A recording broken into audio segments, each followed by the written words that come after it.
ఆత్మ ఫలం ఏమనగా, బిగ్గరగా చెప్పాలి.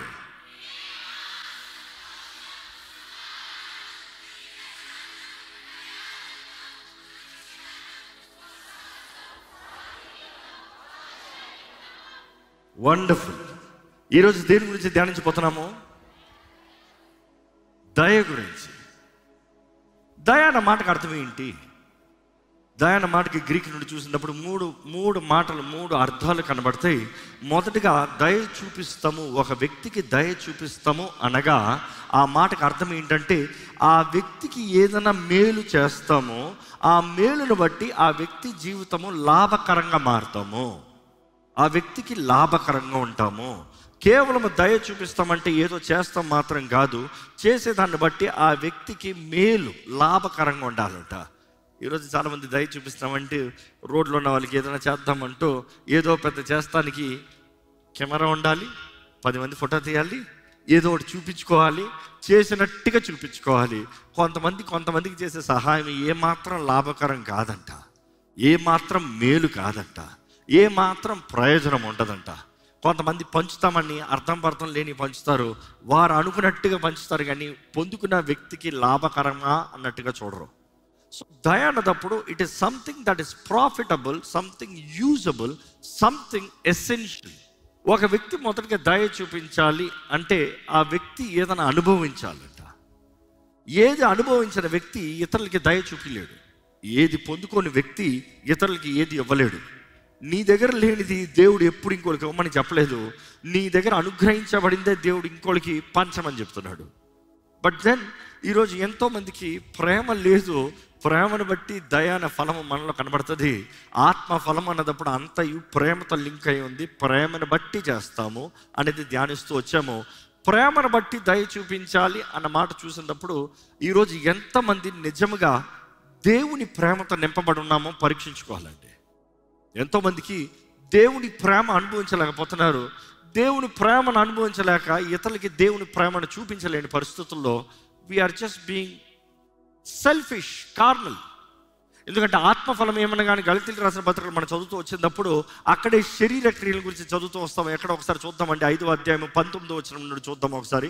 శరీర క్రియలు ఏమనగా జారత్వము, అపవిత్రతయు, కామకత్వము, విగ్రహారాధన, అవిచారము, ద్వేషములు, కలహము, మత్సరములు, క్రోధములు, కక్షలు, భేదములు, విమతములు, అసూయలు, మత్తతులు, అల్లరితో కూడిన ఆటపాటలు మొదలైనవి. ఇవన్నీ శరీర క్రియలంట.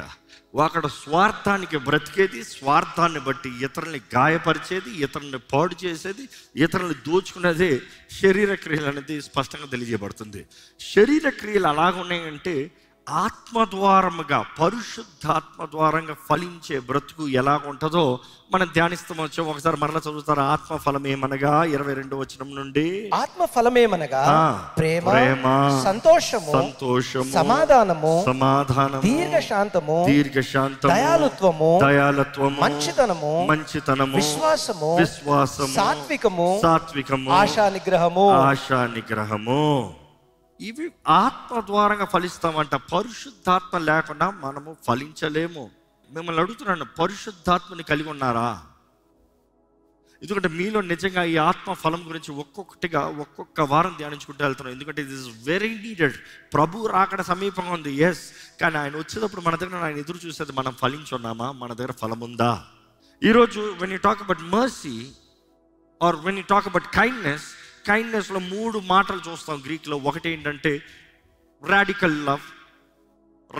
లవ్. దేవుని ప్రేమను అధికంగా పొందిన వ్యక్తి ఆ ప్రేమను కనబరుస్తాడంట. కనబరిచేటప్పుడు ఏ హద్దులు ఉండవంట, కండిషన్స్ ఉండవంట. చేసేటప్పుడు ఎందుకు నువ్వు ఇది చేస్తే నేను ఇది చేస్తానన్నది కాదు. ఒక వ్యక్తికి దయ చూపిస్తామంటే నువ్వు నాకు ఇది ఇస్తే నేను ఇది ఇస్తాను కాదు, నువ్వు నాకు లోబడితే నేను చూపిస్తాను కాదు. It is unconditional, it is radical love. నేను పొందుకున్నాను కాబట్టి నేను ఇస్తున్నాను. దేవుని ప్రేమ నన్ను నింపింది కాబట్టి నేను ఇస్తున్నాను. దేవుని ప్రేమ నన్ను నింపింది కాబట్టి నేను చేస్తున్నాను. నువ్వేదో ఇస్తావని కాదు. ఇన్ఫ్యాక్ట్ వారు ఎవరు ఏంటి ఏం తెలియకపోయినా కూడా నువ్వు చేస్తావంట. అదే మనం ఇందాక చదువుకుంటూ వచ్చాము. ఎక్కడ మత్తయి సువార్త 25వ అధ్యాయము మరలా వస్తే అక్కడ యేసు ప్రభు తన మహిమలో వచ్చినప్పుడు ఆయన ఏంటంట, the goats and the sheeps, గొర్రెల్ని మేకల్ని సపరేట్ చేస్తారంట. చూసి కాపర్ దగ్గర రెండు కామన్గా ఉంటాయి. కాపర్ దగ్గర గొర్రెలు ఉంటాయి, మేకలు ఉంటాయి. గొర్రెలకి మేకలకి తేడా ఏంటంటే, అక్కడ చదువుతున్న ఉపమానం మీరు చూసినట్లయితే ఆయన అంటాడంట, రాజు అంటాడంట, నా తండ్రి ద్వారంగా దీవించబడిన వారలారా. ఎక్కడ ఆ మాట చదువుతా, నా తండ్రి చేత ఆశీర్వదించబడిన వారలారా రండి, రండి, లోకము పుట్టినది మొదలుకొని మీ కొరకు సిద్ధపరిచిన రాజ్యమును స్వతంత్రించుకొనుడి. ఈ మాటకు చాలా మంది అనుకుంటారు ఏదో కొంతమందిని మాత్రమే దేవుడు సిద్ధపరచండి. కాదు కాదు కాదు, ఎవరైతే ఆయన మాట ప్రకారం జీవిస్తానికి నిర్ణయించారో వారందరికీ దేవుడు సిద్ధపరిచి ఉంచాడంట. నీతిమంతులకి ఇటువైపు, అవినీతి పరులకి ఇటువైపు. నీతిమంతులకి సిద్ధపరచబడిన ఈ దీవెనలు, అవినీతి పరులకి సిద్ధపరచబడిన ఈ శిక్ష, లేకపోతే ఈ శాపము. ఎందుకంటే ఆశీర్వాదము, శాపము దేవుడు మీ ముందు పెట్టానన్నాడు. ఎవరు ఏది కోరుకుంటారో దాని ప్రకారం దేవుడు బహుమానాన్ని ఇస్తున్నారు. ఈరోజు మనం కూడా ఏ రీతిగా బ్రతకదలుచుకుంటున్నామో నిర్ణయించుకోవాలి. దాని తగినట్టుగా మన ప్రతిఫలం ఉందన్నది గ్రహించాలండి. ఇక్కడ అంటున్నాడు యేసుప్రభు ఏమంటున్నాడు, ముందు నుండి సిద్ధపరచబడింది, మీ కొరకు సిద్ధపరచబడిన ఈ ఇన్హెరిటెన్స్, దీన్ని తీసుకోండి. అదే సమయంలో కొనసాగించండి ఆ మాట చూడండి. నేను ఆకలి గొంటిని మీరు నాకు భోజనము పెట్టితిరి, దప్పిగొంటిని నాకు దాహం ఇచ్చితిరి, పరదేశిన యుంటిని నన్ను చేర్చుకొంటిరి, దిగంబరిన యుంటిని నాకు బట్టలిచ్చితిరి, రోగిన యుంటిని నన్ను చూడవచ్చితిరి, చెరసాలలో ఉంటిని నా యొద్దకు వచ్చితిరి అని చెప్పును. ఒకసారి దీన్ని స్ప్లిట్ డౌన్ చేసి, ఫస్ట్ ఏంటంట, ఆకలితో ఉన్నాను, ఆహారం పెట్టారు. ఎప్పుడన్నా ఎవరికన్నా ఆకలితో ఉన్న వారికి ఆహారం పెట్టారా? పెట్టిన వాళ్ళు అంటే చేతులు ఎత్తంటే మిమ్మల్ని మీరు పరీక్షించుకుంటారు, ఎవరికో చూపించుకుంటాం కాదు. ఓకే, పెట్టిన వాళ్ళు ఇంతమంది ఉన్నారా?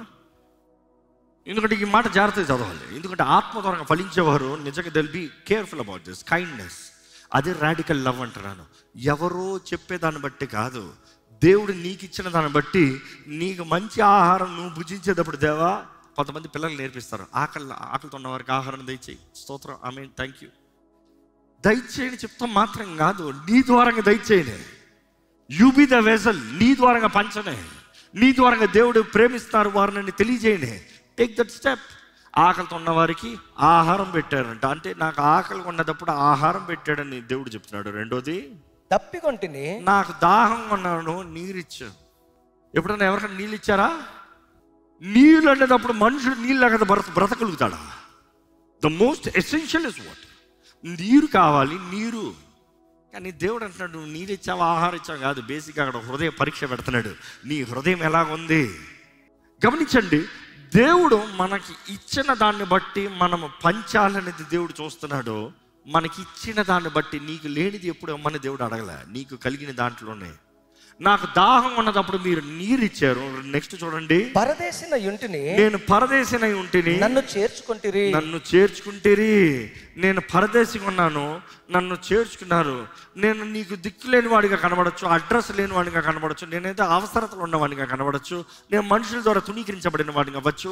మీరు నన్ను చేర్చుకున్నారు. నెక్స్ట్ కంటిన్యూ చేయండి. దిగంబరినై ఉంటిని నాకు బట్టలు ఇచ్చితిరి. ఎప్పుడు మన బట్టలే మన కబోర్డ్లో కుక్కి పెట్టాలి.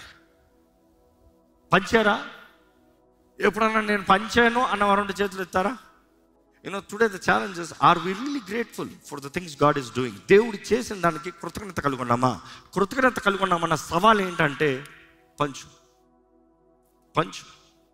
పంచుతానికి మనసు లేనివాడు ఒకటి సోమరి, రెండోది సంతృప్తి లేనివాడండి. కొంతమంది చూడండి, డబ్బు ఉంటుంది, ధనం ఉంటుంది, లాభం ఉంటుంది, గొప్ప స్థాయిలో ఉంటారు, కానీ పిసిని కొట్టేవాళ్ళంట. బలి చెప్తారు కదా మన వాళ్ళు, పిసిని కొట్టాలంట, ఒక్కటి తీయంట, నేను అవ్వను, ఇది నేను అవ్వను. నీలో పరిశుద్ధాత్ముడు ఉన్నాడు, నువ్వు ఆత్మ ద్వారంగా ఫలిస్తున్నావు అనే రుజువు ఏంటంటే your ready to give, ready to share. ఎప్పుడు నేను ఈ మాట జ్ఞాపకం చేసుకుంటాను. Let's complete this. యా, రోగినై ఉంటిని నన్ను చూడవచ్చితిరి. రోగినై ఉంటిని నన్ను చూడవచ్చితిరి. ఎప్పుడన్నా హాస్పిటల్లో మీకు తెలిసిన వారు కనీసం హాస్పిటల్ ఉంటే ఎప్పుడన్నా వెళ్ళి చూసారా? చేతులు ఎత్తలే కానీ పరీక్షించుకోండి. ఎందుకంటే వీఆర్ సో బిజీ. నువ్వు హాస్పిటల్ పడతావు, అప్పుడు నీకు అనిపిస్తుంది ఏం తెలుసా, నాకు ఎవ్వరు లేరు అన్నారు. వారు ఎవరైనా ఉంటే నేను ఏమంటాను, నువ్వు ఎవరి జీవితంలో టైం ఇన్వెస్ట్ చేయలేదు, ఏది ఇన్వెస్ట్ చేయలేదు, నీ జీవితాన్ని ఇన్వెస్ట్ చేయలేదు. నీ జీవితాన్ని నువ్వు ఇన్వెస్ట్ చేయలేదు కాబట్టి నువ్వు ఒంటరి కొన్నావు. You have never invested anything in anybody's life. Always ఎవరో ఏదో చేయాలన్నో, చివరికి నాకు ఎవరూ లేరే అన్నట్టు అయిపోతుంది. ఈరోజు మనం పరీక్షించుకోవాలండి, మన జీవితంలో దేవుని కొరకు దేవుని నామములో ఏమైనా చేశామా? ఎందుకంటే ఆ ఉపమానంలో దేవుడు చెప్తున్నాడు, ఈ ఉపమానం నిజంగా నాకు ఎప్పుడు రియల్గా హత్తుకుందంటే పాండమిక్ స్టార్ట్ అయినప్పుడు. పాండమిక్ స్టార్ట్ అయినప్పుడు, దేవా నేనైతే నిజంగా, దేవా నా స్థితి ఏంటి, నా కుటుంబ స్థితి ఏంటి, నా టీం స్థితి ఏంటి, నాతో ఫుల్ టైం మినిస్ట్రీలో ఉన్నవారి స్థితి ఏంటి, ఎలాగ ఈ ఫేజ్ సర్వైవ్ అవుతాం, ఎలాగ ఈ ఫేజ్ దాటుతాం, మా గతి ఏంటి, మా స్థితి ఏంటి, ఏం చేయబోతున్నాం, ఆ రీతిగా ప్రార్థన చేస్తూ ఉంటే ప్రార్థన చేసి రాత్రి పడుకున్నా. తెల్లవారుజాము ఈ మాటలో ఈ అధ్యాయం మొత్తం, అంటే ఆ ప్యాసేజ్ మొత్తం నా చెవులు వినబడుతుంది గట్టిగా. నేను ఆకలితో ఉన్నాను, నాకు ఆహారం, దాహం అన్నా నీరు, వస్త్రాలు లేకుండా వస్త్రం, ఇవన్నీ అంటే పట్టుకుని లేచి కూర్చున్నా, ఏడ్చేస్తున్నా. నా భార్య లేచి ఏమైంది అంటుంది. నేను దేవా నా స్థితి ఏంటంటే దేవుడు ఏమో ఇతర చేయమంటున్నాడు నన్ను, నేను ఏదైనా చేయాలి, ఎట్లా చేయాలి అర్థం కావట్లేదు, I'm really panicking right now. తను అనింది, దేవుడు ఇస్తే ఆ తలంపు దేవుడే సహాయం ఇస్తాడండి, ప్రార్థన చేద్దాం. I called up my team and said, కమాన్.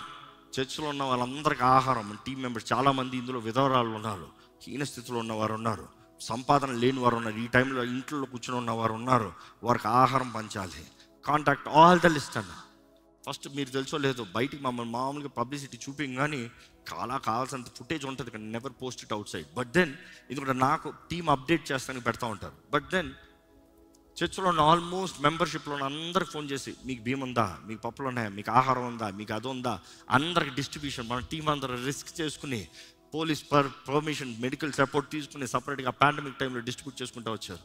దాని నెక్స్ట్ అంత ఇంత దేవుడు అని తెలిసిన వాళ్ళకి మాత్రం కాదు, ముక్కు మొహం ఎరగనోడికి చేయాలి. ఇంకా అప్పుడు అగైన్ ఛాలెంజ్. గవర్నమెంట్తో పనిచేస్తూ వి టుక్ ఏ సర్వే, ఏ భాగంలో ఎక్కువ మంది ఈ రీతిగా ఉన్నారు, ఎక్కడ ఎక్కువ ఆహారం అవసరమైన వాళ్ళు ఉన్నారు, ఎక్కడ ఈ స్థితిలో ఉన్నవారు ఉన్నారు. క్రైస్తవుడు అన్యుడు అని కాదు, దేవుడు అందరిని ప్రేమిస్తున్నాడు, అందరికీ దేవుని ప్రేమ పంచబడాలి, ఈ టైంలో చేయాల్సిందే పద. అగైన్ నేను కూడా వెళ్ళి మేమందరం కలిసి went to the rural places, really needy places, అక్కడ పంచుకుంటూ వచ్చా. నాకు ఇదే వాక్యం రింగ్ అవుతా ఉంది. నాకు అనిపించింది, దేవా రేపు అంటావు కదా నువ్వు ఏమంటాడంట చూడండి.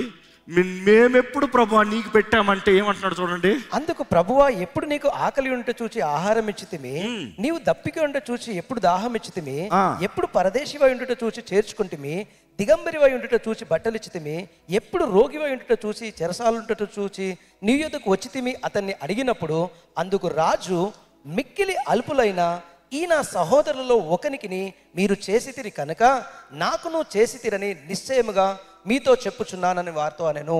ఏమన్నాడు? మిక్కిలి అవసరతలో ఉన్న ఈ సహోదరికి నువ్వు చేసావు కాబట్టి నువ్వు నాకు చేసావు. చూసి దేవుని ప్రేమను చూపించాల్సిన అవసరం ఎంతో ఉంది. Kindness, radical love. ఈరోజు మీకు సవాల్ ఇచ్చేది అదే. దేవుని ప్రేమను అనుభవిస్తున్న నీవు అటువంటి రీతికి చేయగలుగుతున్నావా? ఎందుకంటే అక్కడ చూసినప్పుడు అదే ఉపమానంలో కొంతమంది దేవుని బిడ్డలని చెప్తున్న వారే దేవుని ద్వారా తునీకరించబడినప్పుడు, నాకు ఆకలి ఉన్నప్పుడు ఆహారం పెట్టలేదు, దాహం ఉన్నప్పుడు నీరు అవ్వలేదు, వస్త్రాలు లేనప్పుడు వస్త్రాలు అవ్వలేదు, అనారోగ్యంతో ఒంటి చూడలేదు, అన్నీ చెప్పుకుంటూ వచ్చినప్పుడు వారంటారు, ప్రభువా నువ్వెప్పుడు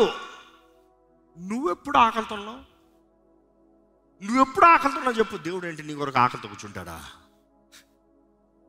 ఈరోజు అనుకుంటాడు దేవుడికి ఆకలేదు కదా, దేవుడికి కావాలంటే నేను ఇస్తానులే, దేవుడికి కావాలంటే నేను చేస్తానులే. కానీ అక్కడ ఏమంటున్నాడు యేసుప్రభు? చదవండి, ఆ మాట చదవండి. మిక్కిలి అల్పులైన వీరిలో ఒకరికైనాను మీరు ఇలాగూ చేయలేదు కనుక నాకును చేయలేదని మీతో నిశ్చయంగా చెప్పుచున్నానని వారితో అనెను. మిక్కిలి అల్పుల్లో ఒక్కడికైనా మీరు చేయలేదు కాబట్టి మీరు నాకు కూడా చేయలేదు.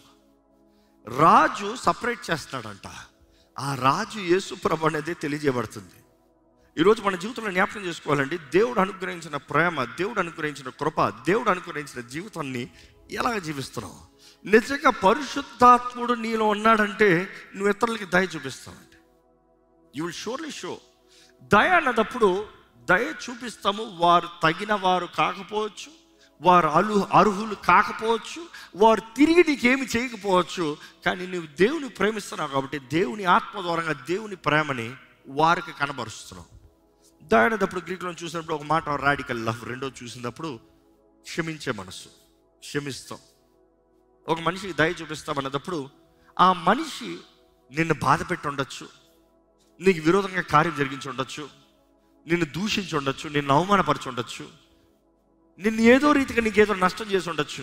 కానీ దయ చూపిస్తామంటాం ఆ వ్యక్తికి వాస్తవ ప్రకారం ఆ వ్యక్తి చేసిన కార్యానికి నువ్వు ఆ వ్యక్తిని శిక్షించచ్చేమో, ఆ వ్యక్తిని సూచేసి పడేచ్చేమో, ఆ వ్యక్తికి కోర్టుకి తీసుకెళ్ళి ఆ వ్యక్తిని జైల్లోకి వెళ్ళేలాగా చేయొచ్చేమో, ఆ వ్యక్తి చచ్చేలాగా చేయొచ్చేమో అవసరమైతే. కానీ ఆ వ్యక్తికి దయ చూపిస్తామన్నప్పుడు నీకు హాని చేసిన వారిని నీవు క్షమించి, it's fine, I let you go, it is fine, I forgive you, it is fine, నువ్వు నాకు కీడు చేసావు కానీ నేను నీకు మేలు చేస్తా, అది దయ చూపిస్తావు. నాకు కావాల్సినప్పుడు నువ్వు సహాయం చేయకుండా నన్ను నిందించి మాట్లాడు, నాకు సహాయం కావాల్సినప్పుడు నువ్వు తునీకరించి నాకు సహాయం చేయగలిగిన స్తోమతను కూడా చేయకుండా పోయావు. కానీ ఈరోజు నీవు నా ముందు నిలబడున్నావు, నేను నీకులాగా చేయను, నేను దయ చూపిస్తా. అది దేవుని ఆత్మ ద్వారంగా ఫలిస్తామని దేవుడు నాకు తెలియజేస్తుంది. Only because you have God, you have the Holy Spirit, you are able to show kindness. దయ చూపించేవారు ధన్యులు. దయ చూపించగలిగిన వాడు నిజంగా దేవుని ద్వారా హెచ్చించబడిన వారు. దేవుని ద్వారా హెచ్చించబడిన వారు ఇతరులకి ఆదుకుంటారు, సహాయం చేస్తారు, చెయ్యి ఇస్తారు, ఎత్తుతారు, ఆదుకుని లేపుతారు. You are ready to lift others up. I'm challenging you, have you ever lifted anybody up? ఎవరైనా అప్పుల సమస్యలు మునిగిపోయి ఇదిగో ఈ నష్టంలో కష్టంలో ఉన్న వారికి ఎప్పుడైనా సహాయించి పైకి లేపావా? నాకు ఎందుకు వచ్చిందిలే. లేకపోతే ఎవరైనా ఏదైనా ఆపదలు ఉండే, హాస్పిటల్ ఉండి బిల్లు కట్టలేని పరిస్థితులు ఉంటే వెళ్ళి దయ చూపించావా? నాకు ఎందుకు వచ్చిందిలే. ఈరోజు మనం ఎప్పుడు చూసినా నాకు ఏమి వస్తుందా అన్న మనస్తత్వంలో మారిపోతున్నామండి. నాకేమి ఇస్తావా అన్న మనస్తత్వంలో మారిపోతున్నామండి. నాకు ఏదైనా చెయ్యి, నాకు ఏదైనా ఇవ్వి, నాకు ఏదైనా జరిగించో, నాకు నాకు నాకు నాకు నాకు నాకు. ఎవరైనా ఏదైనా సహాయం అడుగుతారు, నాకేమి ఇస్తావు అని మొదటి క్వశ్చన్ అడుగుతారు. మీరు ఎవరైనా అట్లా అడుగుతారా? నాకు ఎవరైనా ఏమని నాకేమి ఇస్తావంటే వాళ్ళు నువ్వు పక్కన పో అంటాను నేను. ఫస్ట్ ఏమి ఇస్తావు కాదు, ఏం కావాలి చెప్పు, ఏం చేద్దాం చెప్పు, what can I do for you. అలాంటి వారు నిజమైన స్నేహం, అలాంటి వారు నిజంగా దేవుని ద్వారా పంపబడిన వారు, అలాంటి వారు తిరిగి ఎదురు చూడకుండా మనుషుడికి అవసరతలో సహాయం చేయగలిగిన వారు. మిమ్మల్ని అడుగుతున్నానండి, పంచే మనసు ఉందా? ఎందుకంటే నీ హృదయాన్ని దేవుడు చూస్తూనే ఉన్నాడు, జ్ఞాపకం చేసుకో. నీ మనసుని దేవుడు చూస్తూనే ఉన్నాడు, జ్ఞాపకం చేసుకో. నీ జీవితాన్ని నువ్వు ఇతరులతో ఎలా ఉన్నావో దేవుడు చూస్తూనే ఉన్నాడు, జ్ఞాపకం చేసుకో. దేవుడు నిన్ను చూస్తున్నానన్నప్పుడు దేవునికి తగినట్టుగా నీవు బ్రతకగలిగితే హెచ్చించే హస్తం ఆయనండి. నీ అవసరతలన్నీ తీర్చువాడు ఆయన. ఈరోజు మనుషులు కృతజ్ఞత లేకుండా పోవచ్చు. కొంతమంది అంటారు ఎంత చేసినా కృతజ్ఞత లేదు. ఎవరికి కృతజ్ఞత ఉండదు దేవుని ఆత్మకార్యం జరగకపోతే. దేవుని ఆత్మకార్యం జరుగుతున్న మనుషుడికి థ్యాంక్ యూ అన్న మాట వస్తుంది, కృతజ్ఞత. లేకపోతే మనుషుడు ఎప్పుడు చూసినా నాకు చెయ్యి, నాకు చెయ్యి, నాకు చెయ్యి, నాకు చెయ్యి, స్వార్థ మనుషుడు. కానీ ఈరోజు మనుషుడు ఏమనుకుంటున్నాడు కాదు, దేవుడు చూస్తున్నాడు. రేపు రాజు కూర్చుంటాడంట, ఆయన లెక్క తెస్తాడంట. మీరు నాకు చేశారయ్యా, వారికి చేయలేదు. మేము ఎవరికైనా సాయం చేస్తాం, అందుకని వారి పేరు కాదు మాకు కావాల్సింది, ఎవరి నామంలో చేస్తున్నాము, ఎవరిని బట్టి చేస్తున్నాము, ఎవరిని ప్రేమిస్తున్నాము కాబట్టి చేస్తున్నాము. I'm challenging you today. దేవుని ప్రేమిస్తున్నామన్న నీవు ఎవరికన్నా దయ చూపించావా? మొదటి చెప్తున్నాను, ప్రేమను బట్టి వారి జీవితంలో ప్రేమతో సహాయం చేస్తాం. రెండోది, వారు చేసిన కార్యాలను బట్టి వారు ఏమి చేశారో అన్న దాన్ని బట్టి వారికి విరోధంగా మారతాం గాక వారిని క్షమించి వారి జీవితంలో దయ చూపిస్తాం. Are you ready to forgive? మనుషులు అంటారు వీళ్ళని ఎలా క్షమిస్తామండి, వారు ఎంత చేశారని మీకు తెలుసా, వారు ఎంత గాయపరిచారో మీకు తెలుసా, వారు ఎంత బాధ పెట్టారో మీకు తెలుసా? దేవునికి తెలుసు, నాకు తెలియకపోవచ్చు, మనుషులకు తెలియకపోవచ్చు. కానీ వారు చేసిన దాన్ని బట్టి నీవు కాదు, నీ హృదయం ఎలా ఉందో దాన్ని బట్టి చెయ్యి. నీ హృదయం ఎలా ఉందో దాన్ని తగినట్టుగా చెయ్యి. నీ హృదయం ఎలా ఉందో దాన్ని బట్టి దేవుని నామానికి మహిమ వచ్చేలాగా చెయ్యి. దేవుడు చూస్తున్నాడండి. మన విరోధుల కొరకు ప్రార్థన చేయమని, మన శత్రువుల కొరకు ప్రార్థన చేయమని దేవుడు వాక్యం తెలియజేస్తుంది. దేవుడు ప్రేమను కనబరచాలి. దేవుడు ఈరోజు మీతో మాట్లాడుతున్నాడంటే ఎక్కడ తలలోంచి అడగండి, దేవా నన్ను ఏం చేయమంటావయ్యా, నన్ను ఎలా బ్రతకమంటావయ్యా? దేవుడు వాక్యం తెలియజేయబడుతుంది, blessed are those who are merciful for they will be shown mercy. కరుణించే వారు ధన్యులు, వారు కరుణ పొందుకుంటారంట. లూకా సువార్త 6:36లో యేసు ప్రభు చెప్తాడండి, be merciful just as your father is merciful. అక్కడ క్లియర్ తెలియజేయబడుతుంది, మీ తండ్రి కరుణించే మీ తండ్రి, దాన్ని బట్టి మీరు కరుణ చూపియండి, మీరు కరుణ చూపియండి. దేవుని ప్రేమ దీని ద్వారా చూపించబడుతుందండి.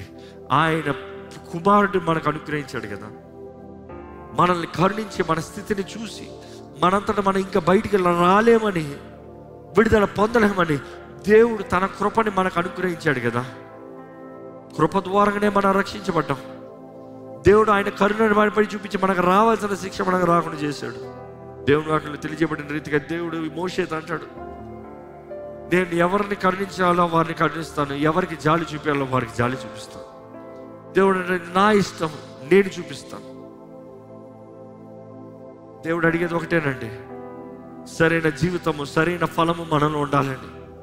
ఈరోజు మీరు ఎటువంటి స్థితిలో, ఎటువంటి స్థాయిలో, ఎటువంటి రీతిగా దేవుని సన్నిధిలో సమర్పించుకుని దేవుని గణపరుస్తానికి సిద్ధంగా ఉన్నారా? మీ జీవితం దేవుని గణపరుస్తానికి సిద్ధంగా ఉందా? Worship God, tell God, God I'm here lord. నా జీవితం ద్వారా నీకు మహిమ రావాలయ్యా, నా జీవితం ద్వారా నీ నామం హెచ్చించబడాలయ్యా, నా జీవితం బట్టి నీకు ఘనత రావాలయ్యా, నా జీవితంలో నీ చిత్తము జరగాలి ప్రభువా, నీ నామం గణపరచబడాలి, నీ నామం హెచ్చించబడాలి, నా జీవితము మధురంగా ఉండాలయ్యా, మారాగా కాదు ప్రభువా. మధురమైన ఫలము నాలో ఉండాలి, మంచి ఫలము నేను ఫలించాలి, నీకు ఇష్టమైన ఫలము నాలో ఉండాలి. ప్రభువా నన్ను ఫలింపజేయి, ప్రభువా నన్ను ఫలింపజేయి. అడగండి, ప్రార్థన చేయండి. ప్రతి వారము ఈ ఆత్మ ఫలం గురించి వింటూ వచ్చేటప్పుడు అడగండి, దేవుడిని అడగండి, ఆయన ద్వారంగా ఫలించాలని అడగండి, ఆయన సహాయాన్ని అడగండి. ఆయన సహాయం మీద ఆధారపడదామా? ఆయన తోడు సన్నిధిని వేడుకోదామా? ఆయన శక్తి ప్రవాహాన్ని వేడుకోదామా? ఆయన మహిమ మన పైన ఉండాలని ఆశపడదామా? ఈరోజు నిన్ను ఎరిగిన దేవుడు నీకు అవకాశాన్ని ఇస్తున్నాడండి. నిన్ను ఎరిగిన దేవుడు నీకు కృపను చూపిస్తున్నాడండి, కరుణను అనుగ్రహిస్తున్నాడండి. నిన్ను ఎరిగిన దేవుడు నీవు మారాలని, నీవు బ్రతకాలని, నీవు ఫలించాలని, నీవు ఆయన చిత్తాన్ని జరిగించాలని దేవుడు ఆశతో ఉన్నాడు. మాట్లాడండి, ఆయనతో మాట్లాడండి, నీ హృదయాన్ని తెరిచి మాట్లాడండి, మాట్లాడండి, దేవుడితో మాట్లాడండి. చెప్పండి, నీ హృదయంలో తలంపు ఏంటో దేవుడికి తెలియజేయండి. What you want God to do? ఏం చేయాలని ఆశపడుతున్నారు? నువ్వు ఏం మారాలని ఆశపడుతున్నావు? నువ్వు ఏది జరిగించాలని ఆశపడుతున్నావు? నీ జీవితం ఎలా మలచుకుంటానని ఆశపడుతున్నావు? మీ నిర్ణయం ఏంటో దేవుడితో చెప్పండి. శరీర సంబంధాలుగా బ్రతుకుతారా, ఆత్మానుసారంగా ఫలిస్తారా? అవకాశం మీదే, తరుణం మీదే, నిర్ణయించవలసింది మీరే.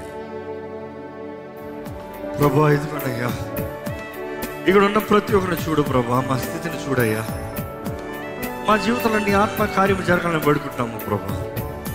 నీ సమాధానము మాకు కావాలి, నీ సన్నిధి మాకు కావాలి, నీ క్షమాపణ మాకు కావాలి, నువ్వు అనుగ్రహించే విడుదల మాకు కావాలి ప్రభా. నీ రక్తంతో మమ్మల్ని కడిగయ్యా. దేవా, పడిపోయిన ఆదాము స్వభావం మమ్మల్ని ఏదుతూ ఉండడం వద్దయ్యా. దేవా, నీ ఆత్మ ద్వారా మేము ఏలబడాలని ఆశపడుతున్నాం. రక్షించబడిన ప్రతి ఒక్కరు శరీరము మరణించింది కదయ్యా, శరీర క్రియల్ని జయిస్తాము కదయ్యా. ఆత్మానుసారంగా జీవించే కృపను మాకు దయచే ప్రభా, శక్తిని మాకు దయచేయ్యా. ఎవరెవరైతే నీ ఆత్మ ద్వారా ఫలించాలని ఆశపడుతున్నారో దేవా, ఫలింపజేయమని వేడుకుంటాను. బలహీనులను బలపరిచేవాడు నీవే, కురిగిన వారిని లేవనెత్తే వారు నీవే. దేవా ఎదుగునయ్యా, మా జీవితంలో విలువ కావాలయ్యా. విలువైన జీవితంగా, నీకు అంగీకారమైన జీవితంగా, నిన్ను గణపరిచే జీవితంగా చేయమని వేడుకుంటాము. దుష్టుడికి అధికారం మా పైన ఉండనవద్దు. దుష్టుడి బిడ్డలకు మేము బ్రతకమయ్యా, నీ బిడ్డలుగా బ్రతుకుతాం, నీ సొత్తుగా బ్రతుకుతాం, నీ సాక్షులుగా బ్రతుకుతాం. మా జీవితం బట్టి నీ నామం మహిమపరచబడాలయ్యా. నీ రాజ్యము ఈ భూమి పైన స్థాపించబడాలి. నీ రాజ్యంని కట్టే వారికి ఇక్కడ ఉన్న ప్రతి ఒక్కరిని చేయి. నీ రాజ్యం కొరకు పనిచేయ వారికి ఇక్కడ ఉన్న ప్రతి ఒక్కరిని చేయి. వారికి ఇవ్వబడిన తలాంతులు, జీవితము, అవకాశములు, ప్రతి వరములు నీ మహిమాంతమే బాధపడాలయ్యా. నీ నీతి, నీ రాజ్యము మొదటి వెతికిన సమస్తం అనుగ్రహించబడుతున్నాను ప్రభా. ఇదిగో ఇక్కడ ఉన్న ప్రతి ఒక్కరి జీవితంలో నీవే సమస్తము అనుగ్రహించు. నీ కొరకు త్యాగపూర్వకంగా జీవించిన వారి జీవితంలో నీ నామం గణపరచబడేలాగా గొప్ప కార్యాలు జరిగించే దేవుడు అయ్యా. ఇదిగోనయ్యా, ఈ స్వార్థ లోకంలో నాకేమొస్తుందా, నాకేమిస్తావా, నాకేంటని చివరికి నీ దగ్గరకు వచ్చినప్పుడు కూడా ఏదో ఒకటి పొద్దుకుని వెళ్తామనే వచ్చేవారు కొన్నారు. కానీ ప్రభా, నీ కొరకు బ్రతకాలని ఆశపడేవారు చాలా తక్కువ కదా ప్రభా. కానీ నువ్వు ఎదురు చూసేది నీ బిడ్డలుగా బ్రతకాలని, నీ రెక్కల చాట్లు ఉండాలని, నీ నీడ నుండి నేను ఆశ్చర్యదుర్గంగా చేసుకోవాలని నువ్వు ఆశపడుతున్నావయ్యా ప్రభా. ప్రతి హృదయాన్ని చూడు, ప్రతి జీవితాన్ని చూడు, ప్రతి స్థితిగతులను చూడు. అన్నీ ఎరుగున ప్రభా, అన్నీ చూస్తున్న దేవా, నీవే కార్యం జరిగించాయా. ఈరోజు ఈ ఆలయంలో అడుగుపెట్టిన ప్రతి ఒక్కరితో నువ్వు మాట్లాడేవని నమ్ముతున్నాం. కానీ వారి జీవితాలకు కావాల్సిన విడుదల, స్పష్టత, దృష్టి దైత్యమని అడుగుంటానయ్యా. అపవాది ద్వారా ఏలపడే వారికి ఎవరు ఉండనవుతాం, అపవాది ద్వారా దోచుకోబడే వారికి ఎవరు ఉండనవుతాం, అవమానపు బ్రతుకు ఇక్కడ ఎవరికి ఉండనవుద్దు ప్రభా. బూడిదగా బ్రతిక పూదండని ఇస్తానన్న ప్రభా. తన స్తుతి వస్త్రం, ఆనంద తైలాన్ని ఇస్తానన్న ప్రభా. నీ ఆత్మ ద్వారా నువ్వు అనుగ్రహించేటప్పుడు మా జీవితంలో సమాధానంతో, ఆనందంతో, ప్రేమతో, దీర్ఘ శాంతముతో, దయాళత్వంతో, మంచితనంతో, సాత్వికంతో, ఆశానిగ్రహంతో మేము బ్రతుకుతాం కదా ప్రభా. విశ్వాసముతో బ్రతుకుతాం కదా ప్రభా. ఇదిగో ప్రభా, నీ ఆత్మ ద్వారా ఫలించాలని ఈ సిరీస్ మేము ధ్యానిస్తూ, ఆత్మ ఫలం గురించి ధ్యానిస్తూ ఉండొచ్చునుగా మాలో కావాల్సిన ఆశ దయచే, దృష్టి దయచే, మా స్థితిని మేము గ్రహించి నిజంగా మాలో ఫలం ఉందా. ఎందుకంటే చివరికి నువ్వు ఫలించాలని ఆశపడుతున్నావు. ఫలించని ప్రతి కొమ్మని నరికేస్తానంటున్నావు దేవా. ఫలించని జీవితాన్ని తృణీకరిస్తానంటున్నావు. చెడు ఫలము ఫలించినప్పుడు నువ్వు అసహించుకుంటున్నావు ప్రభు. నిన్ను సంతోషపెట్టే ఫలము మాలో ఉండటానికి, నిన్ను ఘనపరిచే జీవితాలు మేము కలిగి జీవిస్తానికి నీవే కృపను అనుగ్రహించమని ప్రభు యేసు నామములో అడిగి విడిచినాం తండ్రి, ఆమేన్. దైవం నీవయ్యా, పాపిని నేనయ్యా, రక్తముతో నన్ను కడుగు. జీవం నీవయ్యా,